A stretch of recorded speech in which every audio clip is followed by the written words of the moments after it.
Please feel free at any point, if you'd like to get up and get more food, more coffee, more juice, please feel free. It is there for you and not to be wasted, as we heard this evening.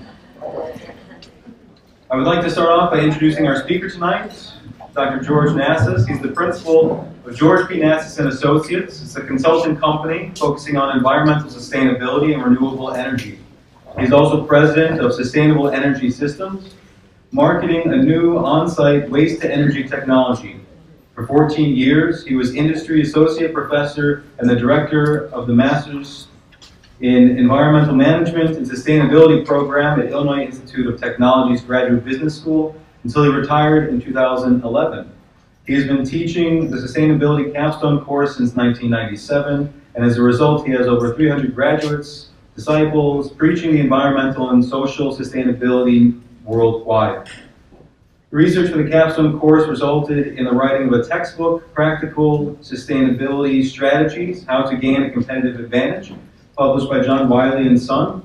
He has been given the unofficial title in the Chicago area as, quote, Mr. Sustainability, bestowed on him by the last Chicago Commissioner of the Department of Environment.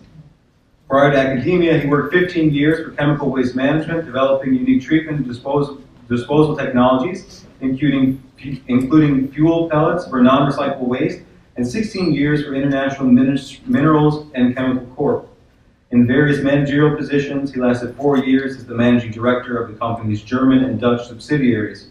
He earned a BS at the University of Illinois, his master's and PhD at Northwestern, all in chemical engineering, and an MBA from Northwestern University. He will be speaking tonight and giving a talk entitled An Orthodox Response to the Papal Encyclical on the Environment, Laudato Si. George, just on a more color introduction to him. This past year, the Patriarch organized the second Healthy Summit, which was calling together environmental scholars and thinkers from all across the world to come and discuss and hear and learn about ways in which we can protect our environment, ways in which our environment is being attacked. And George was present at the first Healthy Summit through his connections and friends with Archdeacon John Chrysobeus, who was involved and consulted by the Vatican for the writing of this encyclical. George is in regular contact with Archdeacon John, and much of what he'll be presenting tonight is colored by that relationship and his experiences personally with our Patriarch and his work to protect and to save our environment. Thank you, George.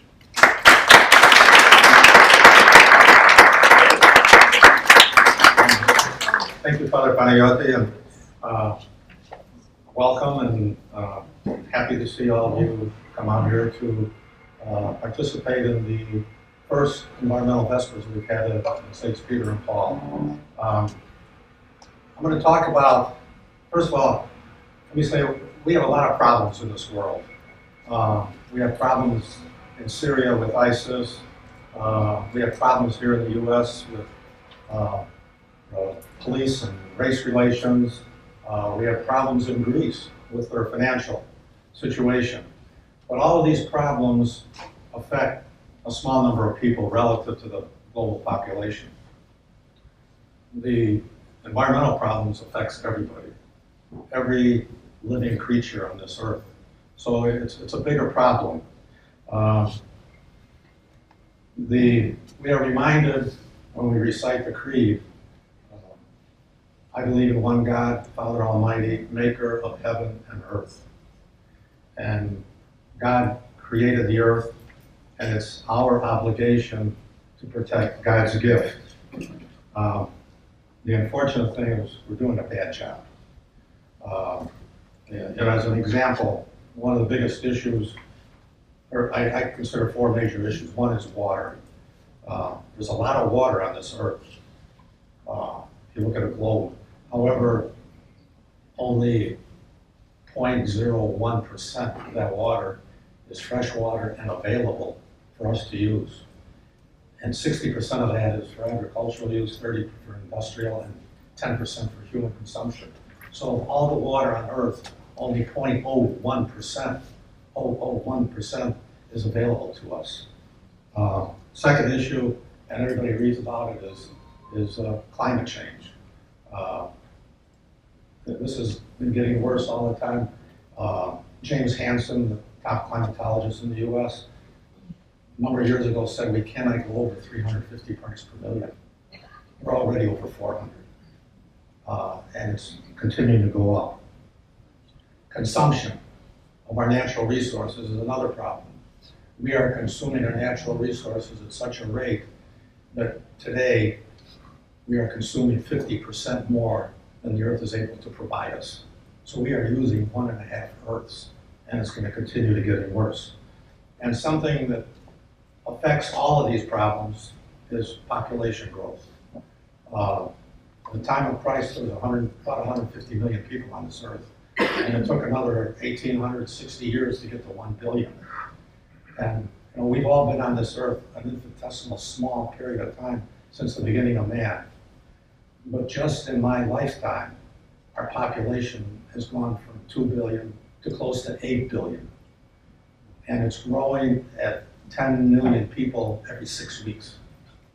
And the earth can't handle that unless we do something. So what are we going to do? The Pope's encyclical is right on time. We really needed it. And I apologize for poor video. It's not our projector, it's my 30-year-old computer, I think. Anyway, hopefully the other slides will come in. I'm going to talk about some of the preceding encyclicals. Over 50 years ago, Pope John XXIII, during a time when the world was teetering on the brink of nuclear crisis, he projected we need to do something. And he wrote an encyclical to propose peace and goodwill to all men. In 1972, Pope Paul VI, this is 8 years later, he referred to the ecological concerns as a strategic consequence, and due to the ill-considered exploitation of nature, humanity is destroying, and we are becoming a victim of our own degradation. Pope John Paul II called for an ecological conversion. This was in 1979. He said human beings seem to be only concerned about self-serving, taking care of themselves. So he had an encyclical so that we can convert and go back to taking care of the environment instead of taking care of ourselves. And Pope Francis's predecessor, Pope Benedict XVI, he talked about the deterioration of nature and closely connected it to the culture. And again, it was what everybody is doing to themselves, being self-serving. And he talked about how we had to get away from that. He said that the creation, we're not taking care of creation, and it's harming ourselves. So this year, Pope Francis came up with the encyclical, and being that I was going to talk about it, I had to read the whole thing. And it took me a while because it was 184 pages. But I was very impressed with the depth and the thoroughness with which he talked about the ecological problems and proposing some solutions. It divided up into about 6 different chapters. Basically, the first one is what's happening to our common home. And in that chapter, it covers pollution and climate change. The climate is a common good belonging to all, and we need to really take care of it. He talked about water, access to safe water. As I said earlier, that's a major problem. And he talked about the loss of biodiversity, a decline in the quality of human life, and a breakdown of society. He talked about global inequality. Another chapter on the gospel of creation. The Bible is filled with verses about the environment. And if anybody really wants to see what's in the Bible that talks about the environment, here's a copy of the Green Bible. And the Green Bible, it's not called the Green Bible because it was manufactured by a green process, published. Everything in the Bible that refers to the environment is printed in green. And if you glance through this, you'll be amazed at how much is in here that is printed in green. So there is a lot. The Bible really talks a lot about what we need to do to protect the creation.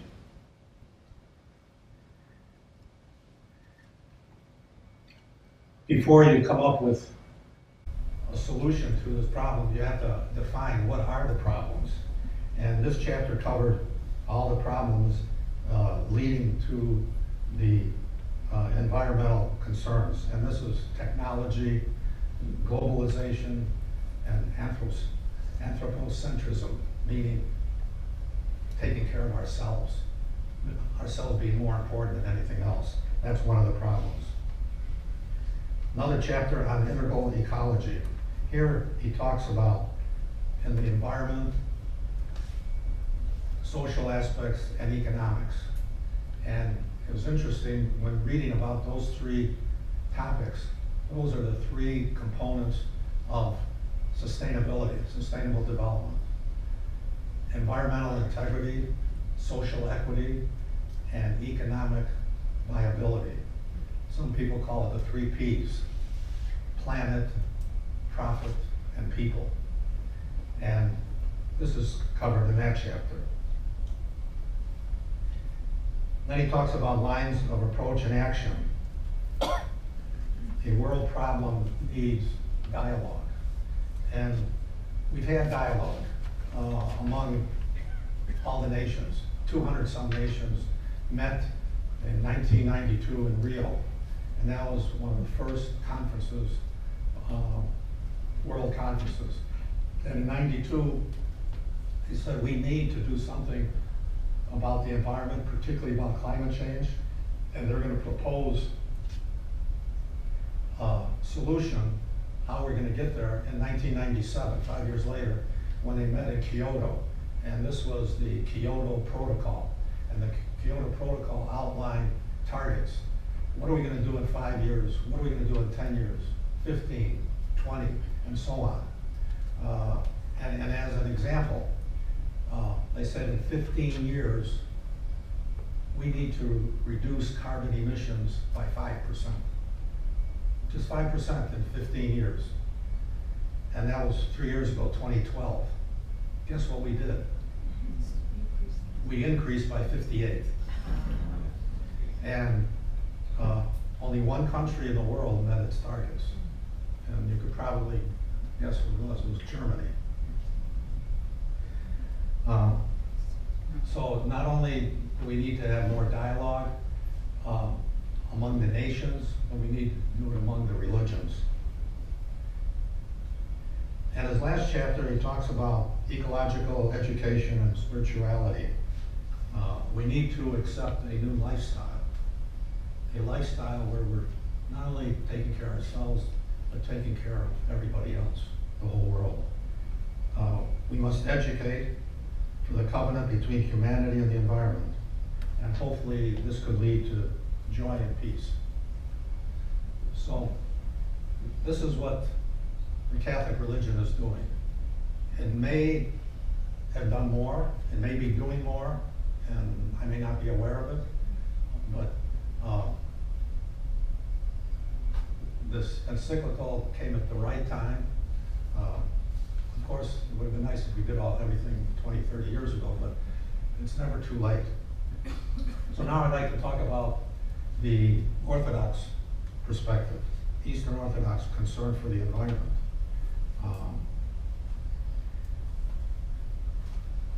In September 1988, an interfaith gathering in Patmos was on religion and the environment.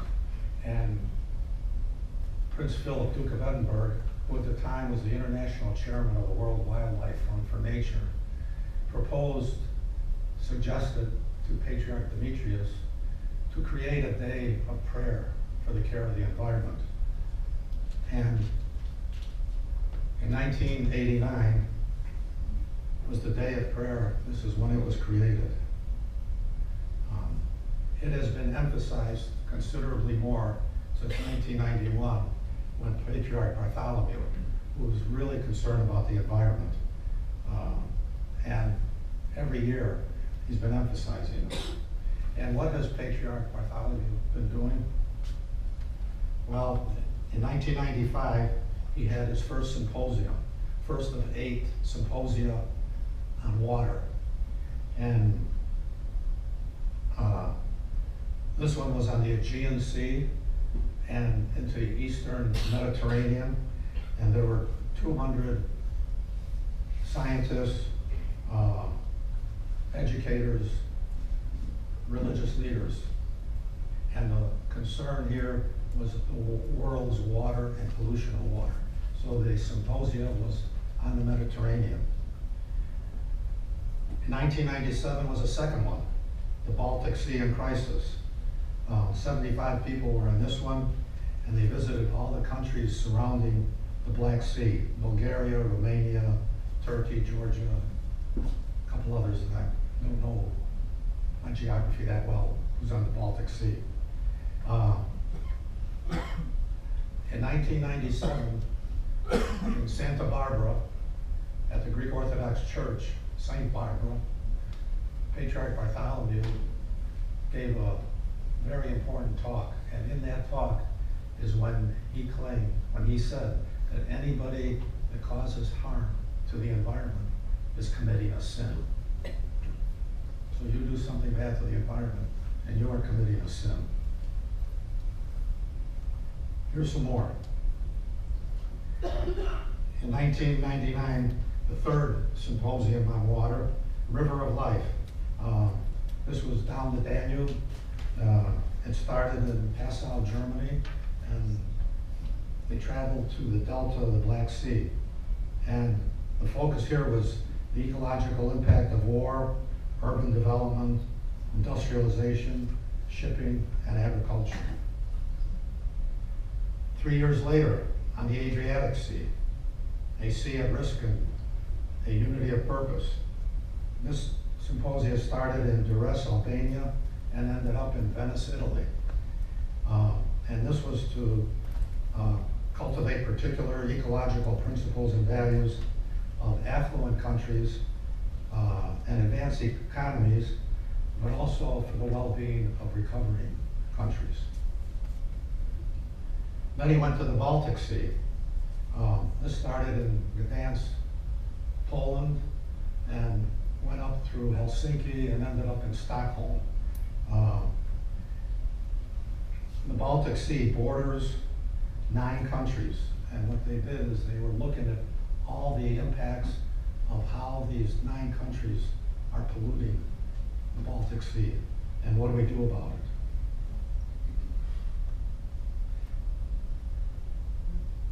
In 2006, went on the Amazon, and here, this one was sponsored by, in addition to the Patriarch, Secretary General of the UN, Kofi Annan, was behind this particular one, and they looked at the environmental problems of the region.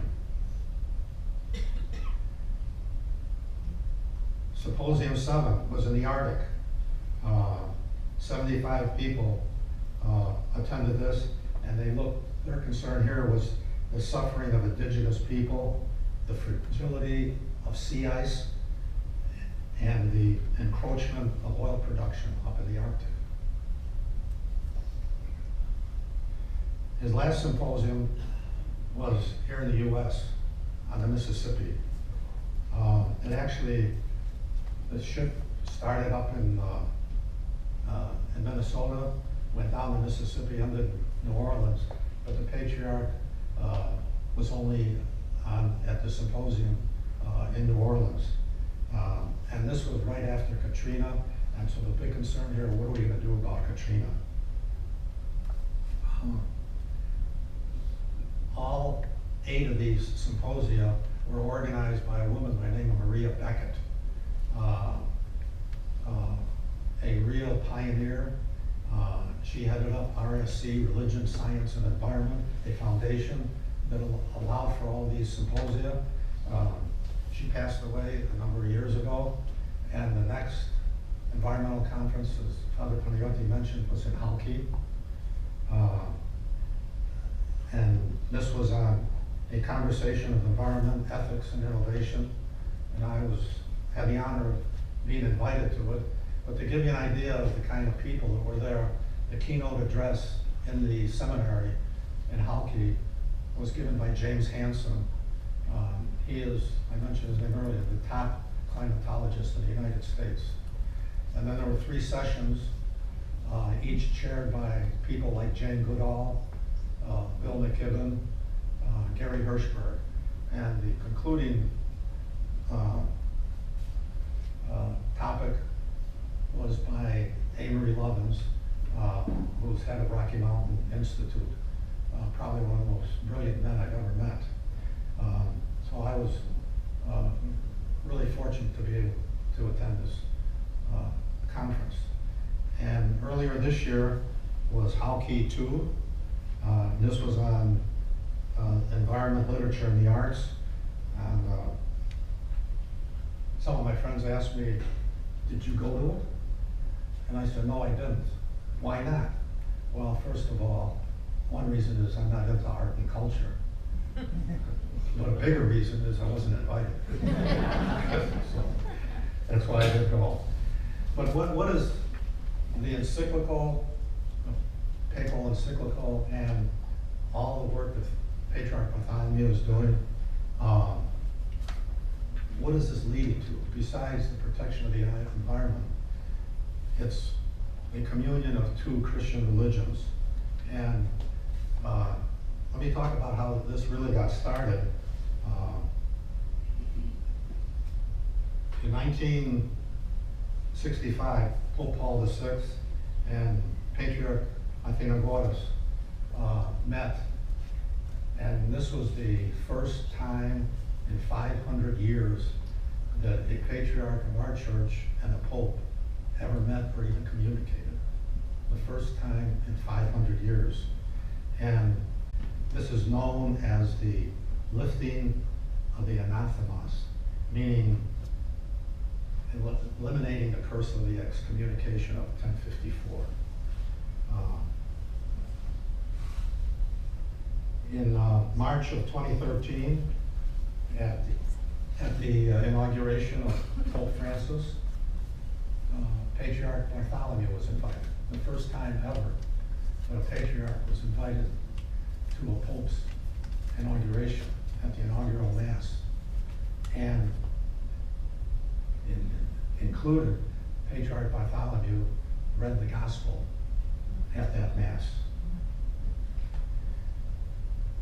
In November 30th of last year, Pope Francis went to Constantinople, met with the patriarch, and the 2 of them talked, and they signed a joint declaration to promote the full unity of all Christian and above all between Roman, Catholic, and Orthodox religions. We need to work together. And this was less than a year ago. Another communion of the 2 religions is on our feast day here at St. Peter and Paul, June 29th. It's a feast day at St. Peter's Square in Rome. And Patriarch Bartholomew was represented there by Metropolitan John of Pergamon. And again, very unusual to have an Orthodox religious leader go to a Catholic feast day, particularly in Rome. But what has happened even since then, and what about the communion to care for the environment. I mentioned last November 30th when the Patriarch and the Pope met in Constantinople and signed that joint declaration. That was also the beginning of Patriarch Bartholomew talking to the Pope about, let's do something about the environment, care of the environment. And that was the beginning of it. June 18th, 2015 was when the papal encyclical was announced, and Metropolitan John of Pergamon was there, as was Father John Chrysovius in Rome at the press conference.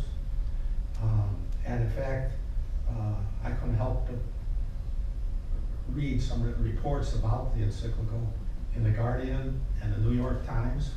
And if you look up those articles about the announcement of the encyclical, there's a 2-minute video introducing the encyclical. And guess who introduces it? It's Metropolitan John of Pergamon. And I have read other reports that the Ecumenical Patriarchate provided the Vatican with extensive and sustained communication and information about the environment for the encyclical. And this information was provided primarily by Father John Chrysovius.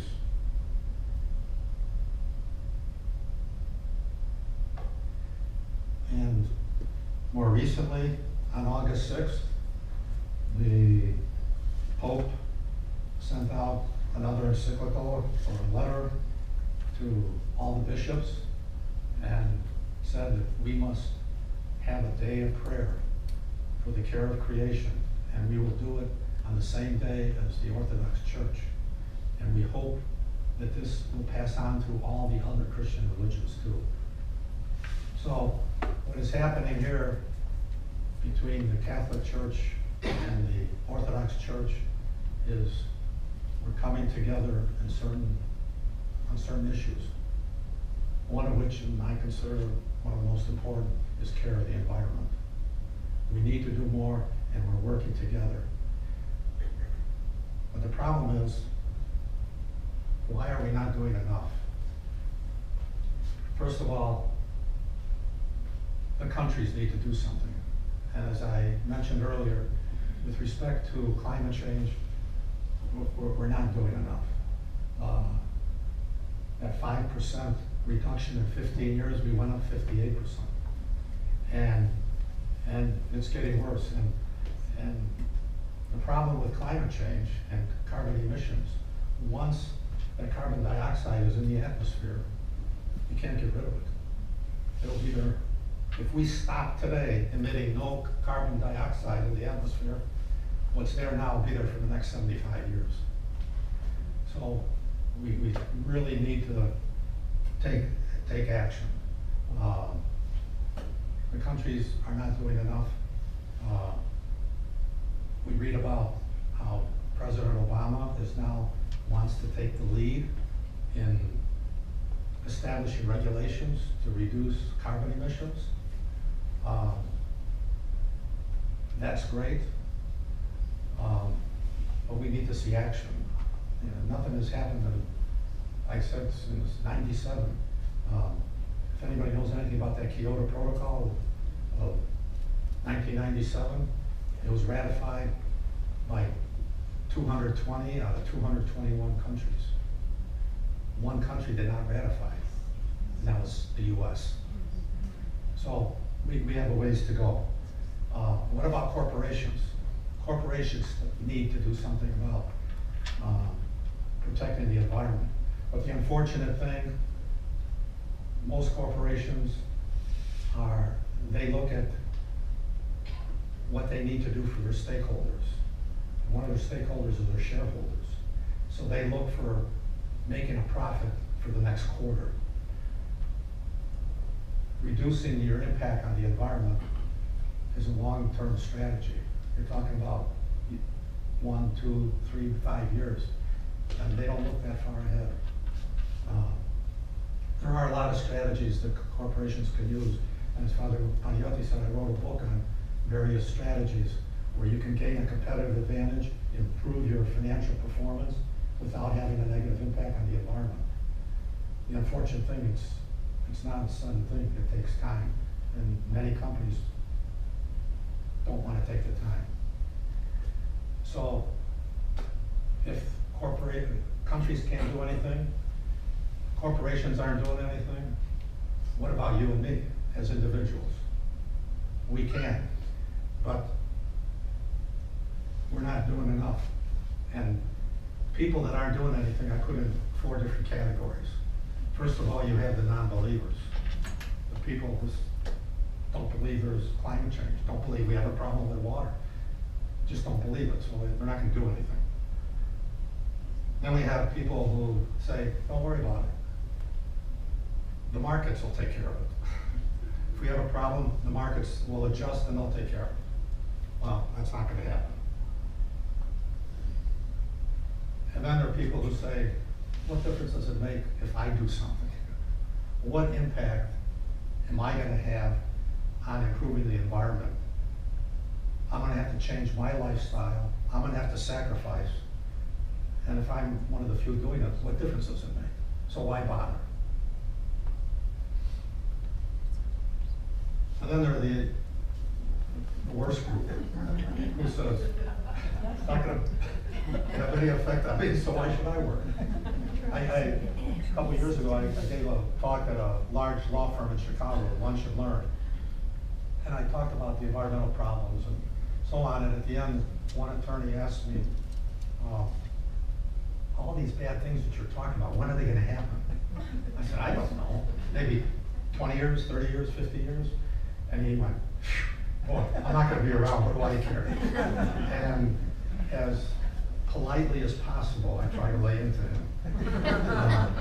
And if there are people that you deal with that have that attitude or don't believe that climate change exists, you can look at the summary of all the Republican candidates, and they all deny it. Even Donald Trump says it's a hoax. And that's what they say. I'm not sure what they really believe, but they have to say that because they're probably funded by the energy corporations. But if you get an argument, here's what I say when people ask me, is climate change for real? I say, I really don't know.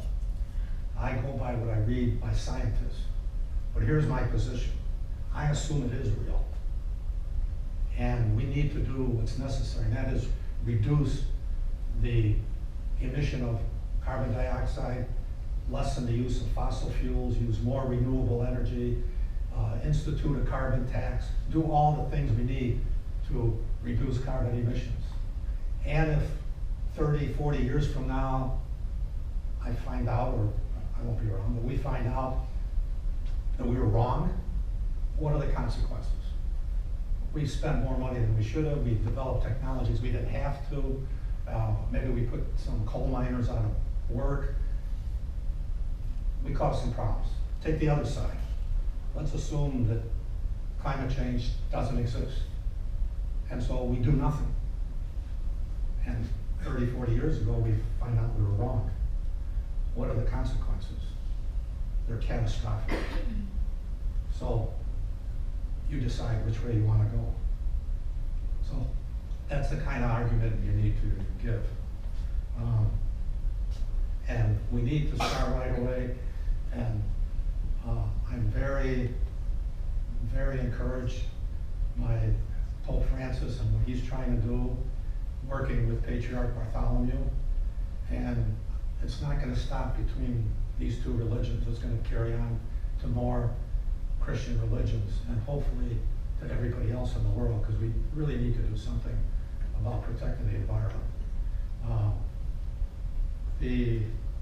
And if we can't wait, because if we wait, it may be too late. And take a look at this. Later is too late. If you can't read it, this is 2040 on Mount Everest.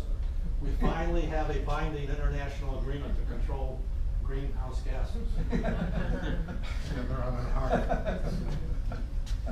So later is going to be too late. Thank you very much. I'd be happy to answer any questions.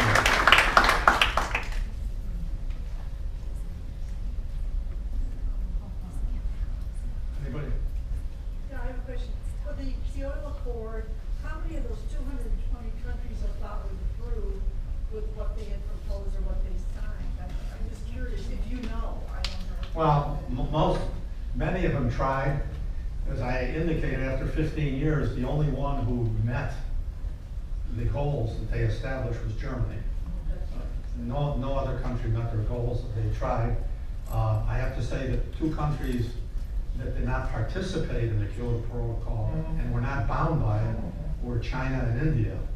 And the reason being is they said, US, you're the one who's put most of the carbon in the atmosphere because of your economy. And now that we want to grow our economy, are you going to restrict us, stop us from growing our economy after what you've done? So they gave China and India a pass for a while. So they're the only big countries that didn't have to participate.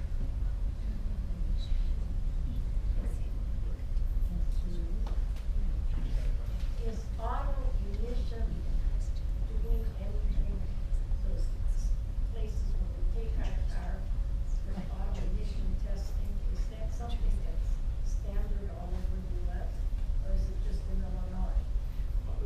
Auto emission? Testing. Testing. Oh, testing, I don't know. I assume it's nationwide. And that is a big source of carbon emissions. Yes. Sure. In the last week, as all the Republican candidates have come out talking, what's interesting is somebody, and also as the Democratic Party promotes it, I was curious to ask you that, I was on the Pat yesterday actually, that Al Gore, when they asked him to possibly vote his hat in the ring, he decided not to because he said he wanted to vote the Bernie versus like towards, the ecology and the environmental. Do you have any ideas of what his plans are, what he's doing? No, I hate to say this, I hope it's not recorded here, but of course I did it. He came out with this movie, The Inconvenient Truth. He talks about it, but you have to see what he does. He has a huge mansion, he flies his own plane by himself, he drives a big car, so he does all the things he's promised not to do. Okay, did he give up his tobacco yet? I know. So, he had probably had more impact on making people aware of the problem with the environment. So I give him credit for that. I give him a lot of credit for that. He woke up a lot of people, and he did good. He should practice. Let me just continue that along the line of birthday. I was looking for 20 seconds. Okay. Is that amount international? And I'm just thinking that as a foreign country, us as the United States, we celebrate that day, but you know what, are we really doing anything? No, and that's why I think your initiative is this. Oh, that's a good question. Anybody else have any questions? Not a question, but, you know, I listened to Agribusiness Report, and now that the price of gasoline has gone down, people are going out and buying bigger cars. It's like, it doesn't make sense that, I mean, they don't understand that it's, you know, that they can't continue to do this. We should have a practice of what's in Europe. The gasoline is twice the price here. And not that gasoline costs that much. It's the same gasoline. They probably get most of it from the Middle East. Same price, but they implement taxes to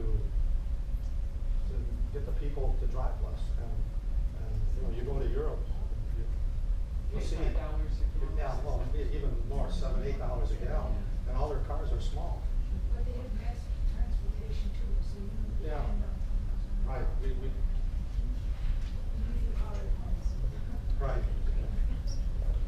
How has the Orthodox Church celebrated September 1st the last few years? What kind of services or practices are employed? Well, I could probably better answer that, but we have a service every year on September 1 because it's the beginning of our ecclesiastical year. And combined with that, we have prayer for the care of the environment. So we do have a service tomorrow morning at 9:30. So we do celebrate. How's around the world? Father Panayote, maybe you can answer this question. I was having a cookie. I was staring at it for like 30 minutes. I finally decided at the wrong time. What are we doing to celebrate the September 1 care of creation? As a parish, this event is the first time that we've actually celebrated these Vespers and reached out to members of our community to come together. This Vesper service is always done the eve of a major feast. Tomorrow morning we'll be celebrating the Divine Liturgy. We are maybe, as the Orthodox Church, maybe a little slow to put things into what you would say real world practical action, but for us everything always starts with our liturgical worship because as Orthodox Christians we are primarily worshiping beings. So as this is kind of a new initiative for us in the parish, we are starting first and foremost with worship. And as we continue and grow in our understanding in the grace of God that we receive through our worship, hope to add different aspects to our celebration of September 1st and the protection of the environment, which is also the beginning of the new ecclesiastical year. But we're starting with what we know, which is worship, and putting the thought of creation into our mind, and hopefully carrying that with us by the grace of God that we receive and that He grants to us in our worship. And hopefully, as we are all changed and transformed through the Eucharist, we're changed and transformed through our worship to become better stewards of the environment. And then, as we incorporate that into our life through worship, live it and act it in the world around us. So, I hope that answers. If anybody wants to take a look at the Green Bible, get an idea of what's in the Bible that pertains to the environment. And another excellent book, like I said, the Creed, Maker of Heaven and Earth. There's a book by the Ecumenical Patriarch Bartholomew, On Earth as in Heaven. Great book, edited by Deacon John Crisadis. Edited, you can decide for yourself how much patriarch wrote, how much. But anyway, great book. John? You know, George, this may be a simplistic question, but as Father just talked about our transformation, what action should we be taking? What action as Orthodox Christians should we be taking for the environment? That would be simplistic. Yeah. Water bottles, George. Water bottles. Well, there are a lot of little things. Microphone. Okay. A lot of little things. I indicated early, what I consider the biggest environmental problem is water. We have so little water, and we have to be more cognizant on how we manage the use of water. And one of my pet peeves for, I'd say, the last 15 years is bottled water. We should not be drinking bottled water. Why? First of all, I hate to tell you this, but bottled water is regulated by the FDA because it's a food product, Food and Drug Administration. Tap water is regulated by the EPA. The EPA standards are more stringent than the FDA standards. So you could have E. coli in your bottled water. You can't have it in tap water. So that's one thing. The cost of bottled water if you figure it out per 1,000 gallons, it's probably something like $1,500, or maybe 1,000, depending if you get it on sale. Tap water is $3 for 1,000 gallons. And when you drink a bottle of water, it takes twice that volume of water to make the bottle. So if you're drinking 12 ounces of water, you're consuming 36 ounces. So, and there are other reasons. But anyway, that's one thing. No bottled water. Use public transportation. Buy energy efficient automobiles so you use less gas. So there are a lot of little things that we could be doing. A lot of my students ask me, what kind of car do you drive? If here, I'd say a Toyota Prius. And I tell them I actually have a Lexus, and it's a 4-liter V8 engine. And they're shocked that I have a car that size engine. And I said, but I bet I consume less gas than a Prius owner, than 80% of the Prius owners. Why? Because I don't drive it. I use public transportation. I ride my bicycle, I walk. So, you know, those are some of the things, John.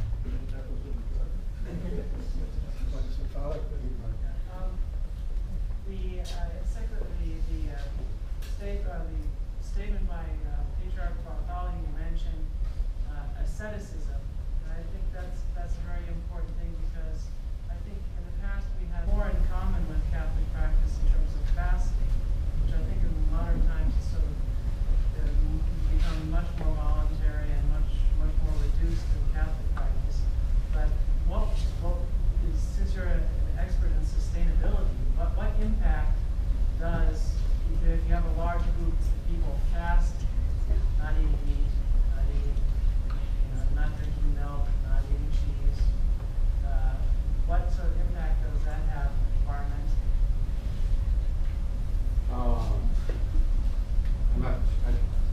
Well, the Patriarch mentioned asceticism, and one of the ascetic practices is, of course, fasting. So what impact does that have in terms of sustainability? To just eat less meat, and drink less milk, eat less cheese, all that? Yeah, it probably does. And I don't have the numbers, but in terms of calories consumed, you're better off eating the vegetables instead of eating the meat that was eaten by the animal, all the vegetables they've eaten. There are some statistics on what's called water footprint. It's the amount of water that's needed for any particular food item. As an example, one almond probably requires a gallon of water. You consume a gallon of water for one almond. A hamburger, when you think about, they calculate all the water that is used for the vegetation or the grain that is eaten by a cattle, and the amount of water that the cattle. So they figure out all the water. One hamburger requires something like 685 gallons of water for one hamburger. That's the water footprint. And the term to calculate this is called a life cycle analysis, from the beginning to the end. What is consumed? And there are people who do this. They calculate how much, what is the water footprint. And one of the things that's happening now is China, all the food that they need in China, they need a lot of water. They don't have it. So what they're doing is buying food from Africa that has more water. So when they buy the food from Africa that comes to China, they're basically bringing millions of gallons of water. So they're using African water to satisfy themselves. So that's what's happening all over the world. Now China's had a big problem because the Himalayas, due to global warming, you don't get the ice caps like you used to, and that's what serves the rivers that go into China conserve their vegetation, and they're not getting the water anymore because of the ice caps. They're not there. Okay, George. What do you suggest that we do politically? I mean, we have a whole array of Republican candidates all say we do not believe in climate change. So what do we do politically in order to change that balance? I'm looking for the candidate to vote for. The only candidate that I've seen that has come out and said we have an environmental problem, we need to do something about climate change is Sanders.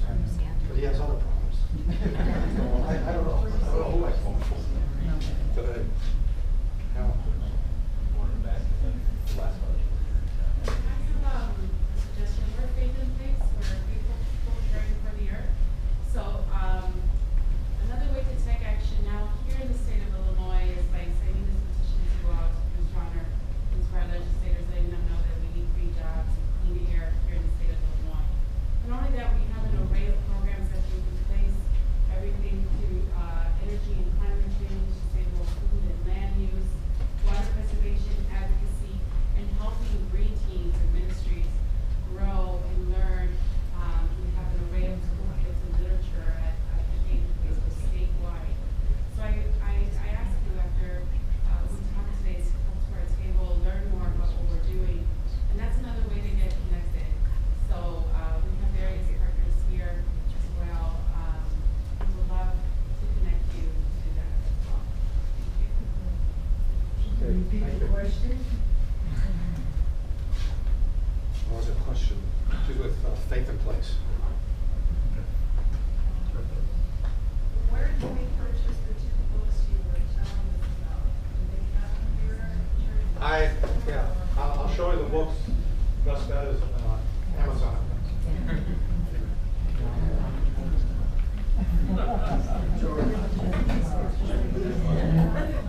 Okay. Jeff? Yeah, I have a question. If we all bought electric cars, how much of a contribution would that make to saving the environment? For example, now I have a neighbor who's a real environmentalist. He went out and bought an electric mower, and he has a 200-foot electric line and it trails after him, you know. If everybody in Glenview did that, we might be doing something, you know. How much of an advantage do we have? If you buy an electric car, you're still emitting carbon dioxide because the electricity is being produced by coal. Yeah.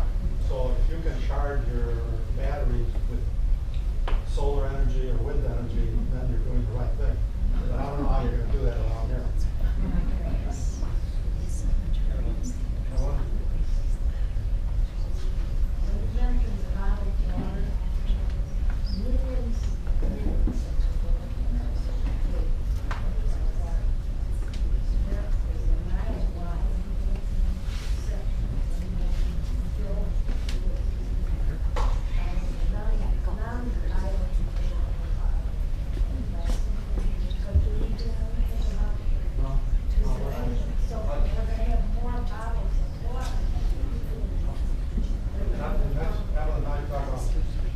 I'll give you another pet peeve. The biggest company in the world about water is Nassos out of Switzerland. And they have a plant in Michigan. And they've been bottling water in Michigan for years and years, getting it from the springs. Well, they depleted all the water below. So a year ago, they got permission from Congress to get the water from Lake Michigan. So Nestle is bottling water from Lake Michigan, and most of the bottled water is sold in China. So the Chinese are drinking our water from Michigan. So that's how bad it's gotten.